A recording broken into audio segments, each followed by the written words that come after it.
Well, good afternoon, everybody, and welcome once again to the United Regional Chamber's weekly update. We try to bring you on some interesting guests and some interesting subjects. And this week, I'm pleased to bring on Mr. Ryan Costa. Ryan is the new owner of Mathnasium in Plainville. Ryan, welcome to the show. Thanks for having me, Jack. Good afternoon. Good afternoon. Well, first off, tell us a little bit about Ryan and your background. Sure. I've been in education, specifically math education, for 22 years, basically my whole adult working life. I taught in the public schools for a while. I did my own private thing, running around tutoring kids for a while, and was fortunate enough to come across a gentleman looking to sell Mathnasium of Portsmouth. Friend of a friend, it turns out. I took over at Portsmouth 4 years ago. And it's a good thing that I'm good at education because I wasn't that good at business to start with. So things have been slowly and steadily increasing and getting better here. And now we're looking at opening it up in Plainville. We're excited to be there. Well, all right. Tell us, what is Mathnasium? So Mathnasium is a math-only learning center. We service kids pre-K through college, just depending on what college courses they're in. And we're serious about making math fun. We try to gamify everything so that kids actually want to be here. Mental health these days is something that's so important, especially in the youth. And we want kids to walk away stress-free, not more stressed than how they walk in.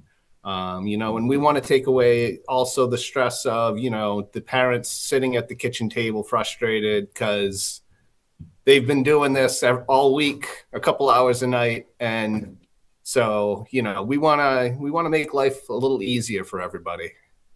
And, my kids are way past this, but I know that my daughter, for instance, X equals Z equals Y. I don't understand any of that stuff. So we need folks like you. All right. Tell us, what type of math classes do your tutors teach? So it's all individual instruction. Every student starts with an evaluation where we can pinpoint exactly what they know, so we don't waste any time on it, but also what they don't know.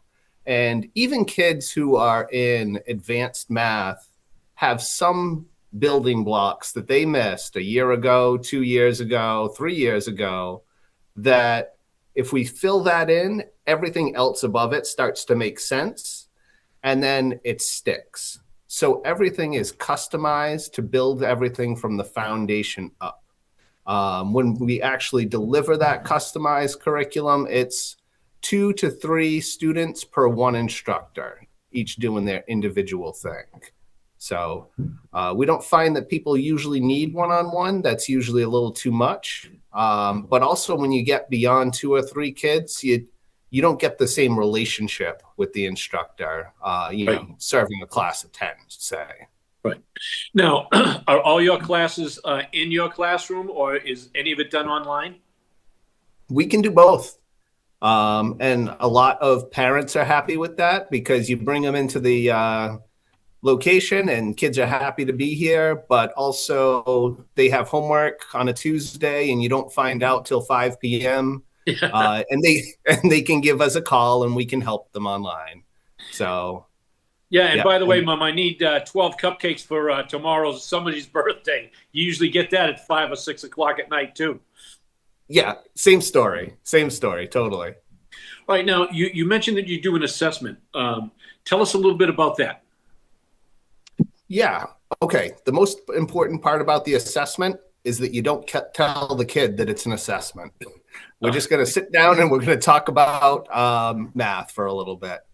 But it goes into a good amount of detail, and it takes a lot of training to be able to properly run the assessment because we have to be able to sit down, have a few words, talk a little bit about where they're at, how they done, and figure out what assessment to give them in the first place. Because, are they 6th grade? Are they 7th grade? We don't know until we finish the assessment. But then it gets very granular. So, for example, a kid might do very well subtracting, but if there is a zero in the middle of a number, like 308 minus 292, that zero in the middle, for some reason, it sets some kids off. And we want to give them that specific lesson and not waste our time with just subtraction with borrowing in general. Now, do you work with advanced students as well as the kind of newbies? Oh, yeah. Yeah. I would say our population in Portsmouth is roughly split into thirds, where a third are behind, a third are actually on track and just here to keep that A, and then a third of them are here for advanced supplemental learning. You know, you and I had a conversation the other day, and one of the things that we talked about was COVID and how COVID has kind of set people back a little bit. Do you feel that's the case? COVID has most definitely set people back. We see it in the testing all the time. And actually, one of the things that I'm looking at going into an evaluation is what did they miss when they were in COVID? What grade were they in when they were in COVID? Because that is going to inform how I conduct that evaluation. Yeah, yeah. It's very unfortunate, you know, and there's a lot of teachers out there who did a great job or as great as could be possibly done. But there was a lot lost. Yeah, you know, we had to do a lot of stuff through Zoom, like with this interview right now. But trying to keep kids' attention, especially when you got 15, 20, 25 kids, that was a challenge for all of you. Yeah. All right. So, what do you think when someone tells you, "Yeah, you're not a math person"? The first thing I think is please don't tell your kids that. And the second thing that I know for sure is that somewhere in their education, there was some simple thing that just did not get delivered properly. And then they tried to build off a shaky foundation from there. Because when you understand things, you don't forget things. And all that elementary through middle school is very understandable to anybody with an adult brain. So, yeah, I know for certain if we got you in here, Jack, I could find exactly what it is, and we could get you right through it. Well, thank you. Yeah, I need all the help I can get, believe me. So, what are your methods for teaching curriculum? The methods are the 2 to 3 on one, just being the right thing, the right ratios, I should say, and then the customization. So put all that together, put that in the right environment where the kids want to be here and they want to have fun. And the results are pretty spectacular. On average, we'll use Portsmouth right now because you're not ready to open up here in Plainville just yet. We're just a couple of weeks away. Yep. How many students do you have at any one given time? It varies a lot. Most people want to be here between like 4 and 6. And in this location, we can handle about 14 kids, and it'll get up to about that. Other times we're open and we have 2 kids, and that is what it is. Okay. Well, just so folks know, Ryan will be opening up his new location right at the intersection of Route 1 and 152, up there where Convenient MD is, Starbucks, the Sub Place, and they're just building it out for him right now. And it should be ready probably mid-March, but we're just trying to give everybody a jump on it. Also, one thing, you'll be looking for some instructors. Am I correct? Yes, I am always looking for excellent instructors.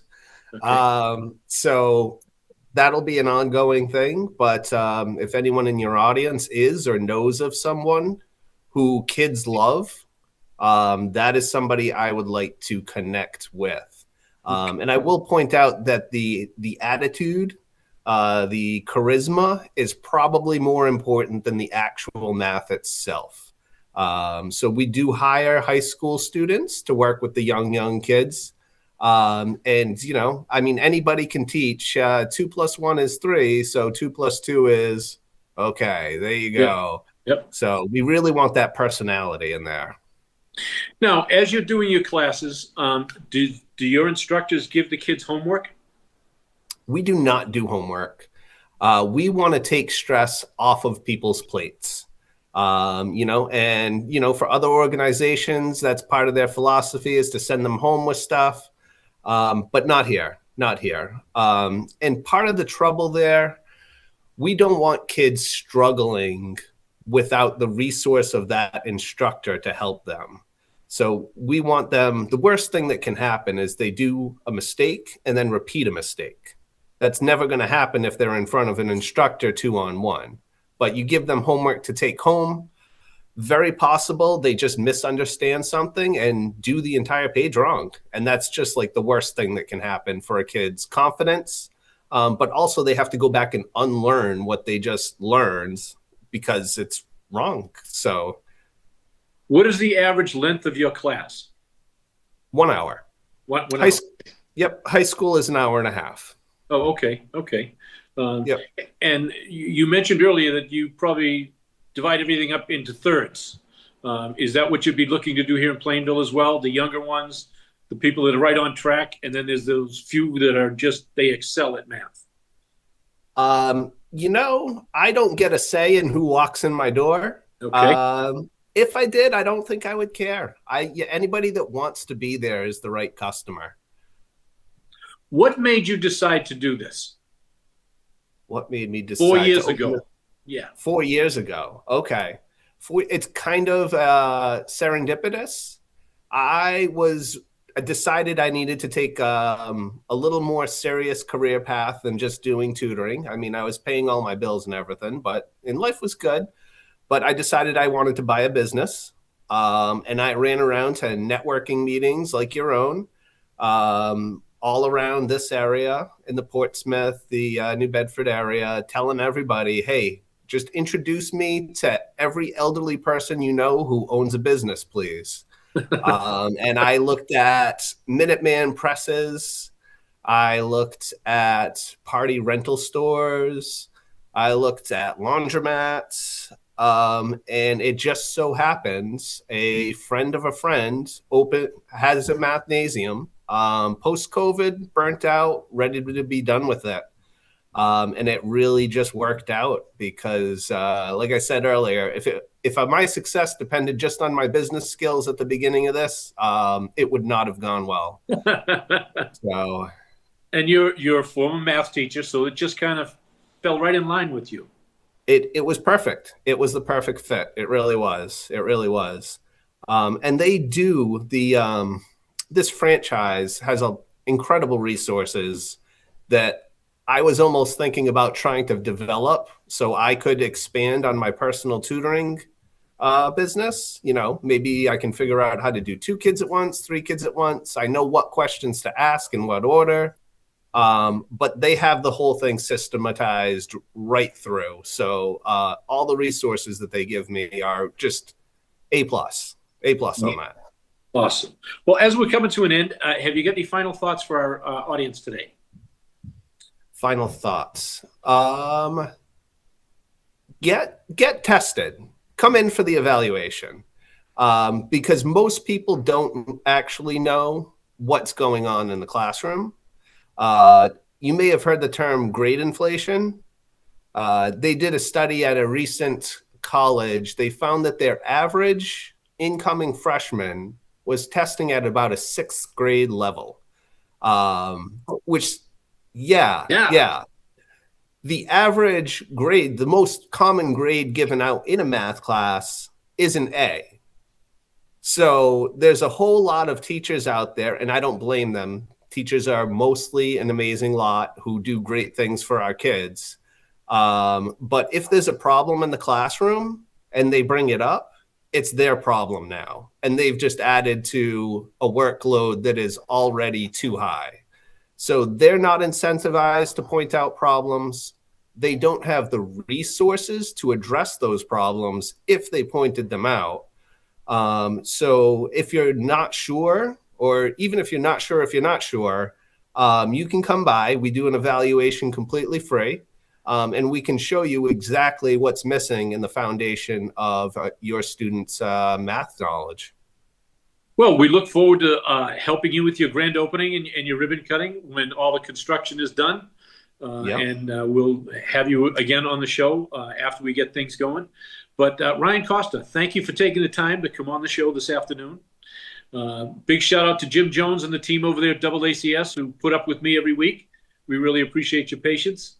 And we look forward to Mathnasium really growing up here in our area. I think it'll take off. Thank you so much for having me, Jack. Okay, thank you. Everybody, stay safe. Hang tight, Ryan.